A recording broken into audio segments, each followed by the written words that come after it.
Many gamers are obsessed with secrets, and if you clicked on this video, you might be one of them. Although hunting for Easter eggs can be time consuming, it's well worth it when you finally unveil a well-kept secret. That is most of the time anyway. Some Easter eggs push the boundary of good taste, and some just push the limit of your patience. So with that being said, I'm Si for WhatCulture.com, and these are 10 video game Easter eggs that went too far. Number 10. Cheese. Perfect Dark. While navigating your way around Perfect Dark, you might notice a chunk of Swiss cheese hidden in an air vent, above a bookcase, or inside a toilet bowl. Finding one of these cheese pieces, you probably don't think much of it, but when you stumble upon a second in another mission, you start to question their significance. Despite being never referenced in the game or the manual, players convinced themselves they would unlock something incredible if they located every piece of cheese. However, saying this delectable fromage is well hidden doesn't do it justice. Rather than being out in the open, the cheese pieces are in places that a regular player would never examine. What's worse is there are some cheeses, like the ones in stages Area 51 and Deep Sea, that are inaccessible. As such, you need to use the Farsight rifle's X-ray vision to find them. So what happens after you find all of the cheese? Absolutely nothing. This is an example of players setting up an expectation for themselves that didn't really pan out. The level designers in Perfect Dark probably just put them there because they thought it'd be funny, but players who dedicated months to this pointless side quest probably didn't see the humorous side.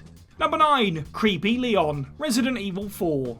Even though Resident Evil 4 was only meant to come out for the GameCube originally, this decision was rescinded when the studio realised their game was way too awesome to stay as an exclusive, and that the GameCube's install base was stunting its growth. By now, of course, you can play Resident Evil 4 on basically every console in existence, and probably the microwave in your kitchen too. Which is of course great because Resident Evil 4 is an awesome game, but there is one issue stopping this sequel being a true masterpiece. After our hero, Leon S. Kennedy, explores the village church, he finds the president's daughter Ashley, who's been held hostage by the Los Illuminados cult. However, the developers inserted an Easter egg revolving around Ashley that's kind of creepy. If Leon faces Ashley and tilts the camera to look up her dress, she'll recoil in disgust, calling him a pervert. Although this is meant to be funny, it just makes our badass hero look like a bit of a degenerate. What's more annoying is that you can trigger this mechanic accidentally, since you must look up at Ashley in the sections where you catch her falling from above. Avert your eyes! Number 8. The Naked Lady. Kirby's Dream Land 2. The Kirby series is so cutesy, even the baddies make you go gooey-eyed. Even when our pop star-born hero is draped in menacing armour or cybernetics, he still looks adorable. So, since the platforming series is obviously tailored for a younger demographic, you would never expect Kirby to contain raunchy content. But while playing Dreamland 2, you might spot an inappropriate secret in the 5th level of Red Canyon. As soon as you enter, you'll notice blocks to your left that resemble a face. If you jump down, you'll see another group of blocks shaped like,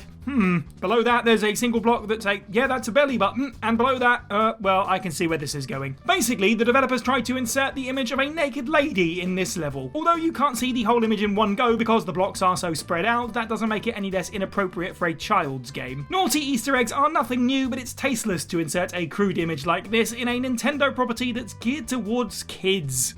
Number 7. So many innuendos. Banjo-Tooie. Despite Banjo-Kazooie's kid-friendly appearance, the game has a ton of adult-themed Easter eggs. Because these references are infrequent and subtle, they tend to go over most players' heads. However, you have to be blind not to spot the inappropriate content in its sequel, Banjo-Tooie. While in Pterodactyland, you can see that the path to Mumbo's skull resembles a rather excited set of genitalia. This little Easter egg isn't hidden or anything, it's out in the open, which makes you question how the censor board didn't pick up on it. Although this is the most famous example of Banjo-Tooie's risque humour, there are many others. In Jolly Roger's Lagoon, the titular host asks if you want Seaman's Brew. The menu offers other crassly named meals such as Salty Dumplings and Seaman's Surprise. Again, was someone at Rare just paying off the ratings board or something? The company's follow-up, Conker's Bad Fur Day, was very much in your face about its smutty humour, and the mature content was entwined with the storyline and the gameplay. As such, Conker's Bad Fur Day was R-rated, casting a shadow over the crudeness of Banjo-Tooie, which in retrospect probably shouldn't have gotten an E for everyone.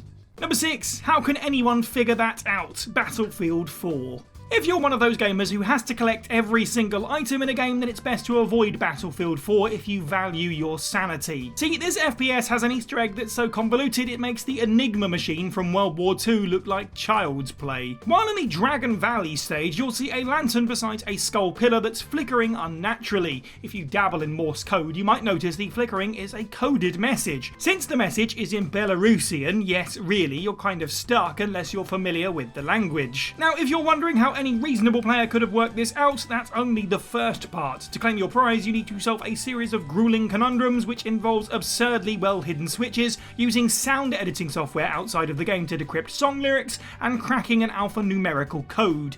And if you don't know what alphanumerical means, that's a sign you should probably give up. But what do you get for your new efforts? It's a new outfit.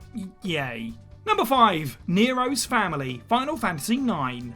Did you know there's a secret in Final Fantasy IX that took 13 years to discover? If you're wondering how nobody found it sooner, try it yourself. You'll then ask, why did anyone ever do this? After arriving at the Tantalus hideout in Disc 4, you'll encounter the Nero family members, Zeniro and Benero. Because these NPCs have no effect on the plot, you'll assume their dialogue is random filler, and it is, but we'll get to that. If you revisit this area after fighting a boss or watching a cutscene, you'll meet Gennaro, who's waiting for Zeniro and Benero to return. When you repeat the process again, you'll be greeted with another Nero family member asking about the whereabouts of the others, and so on and so on. Although this side quest isn't hard once you know what to do, it takes ages. Once you've performed this action several more times, the final Nero family member will gift you with a Protect Ring. If you're wondering how this item is different from a regular Protect Ring, it isn't. You can quite literally pick this artifact up anywhere. If you are among the few who completed this lengthy quest and didn't burn the game to ash immediately afterwards, you have the patience of a saint.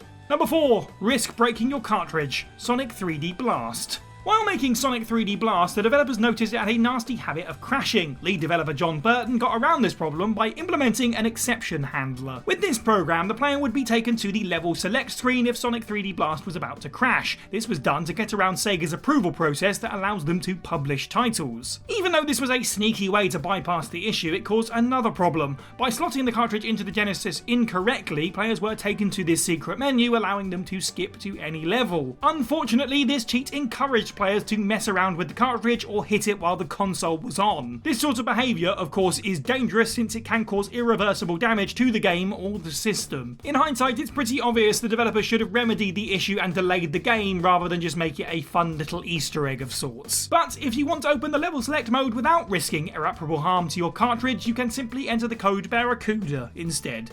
Number 3. Mocking superior games, Duke Nukem Forever. There are some games that aren't just bad, they're infamous. Daikatana, E.T., Marvel's Avengers, and of course, Duke Nukem Forever. Due to its nightmarish development, nobody expected much from this long-awaited sequel, but we didn't expect it to suck as badly as it did. Due to its uninspired level design, generic combat mechanics, and buggy gameplay, Duke Nukem Forever was lambasted by the entire gaming community. What made it worse is when the game tried to be edgy. As Duke Nukem begins his mission, the EDF soldiers offers him an armoured suit, which is obviously based on Master Chief's uniform in Halo. Our hyper-masculine hero rejects the soldier's offer, essentially saying that armour is for worms. During another mission, Duke comes across a Marine that's blatantly modelled on Isaac Clarke from Dead Space. Now, these references would be funny if Duke Nukem Forever wasn't hot garbage. When Duke makes obnoxious references about rival games, you can't help but think, I'd rather be playing that game instead. Number 2. Belittling Vice City, Driver 3. There's nothing wrong with busting the balls of your competition so long as it's clever, tasteful and actually funny. Unfortunately, Driver 3's jab on Grand Theft Auto Vice City failed at all 3 hurdles. While exploring Nice, Istanbul or Miami, you could encounter a character called Timmy Vermicelli. Because of this name, it's obvious this NPC is inspired by Vice City protagonist Tommy Vercetti. As an added touch, Vermicelli is equipped with arm floats to highlight the fact that Vercetti drowns instantly in Vice City when he goes near water. In Driver 3's defense, this isn't a malicious gag. After all, the developers are just getting back at Rockstar since GTA 3 included a parody of Driver's hero Tanner. To be fair, you'll probably chuckle the first time you see this Vercetti ripoff. Because you're expected to meet 30 Timmy Vermicellis throughout the city, the joke gets tired really fast. Once you see a Timmy a dozen times, you can't help thinking, okay, we get it. If Driver 3 poked fun at GTA once, it would have been fine, but since they hammered the joke into the ground over and over, it becomes cringeworthy.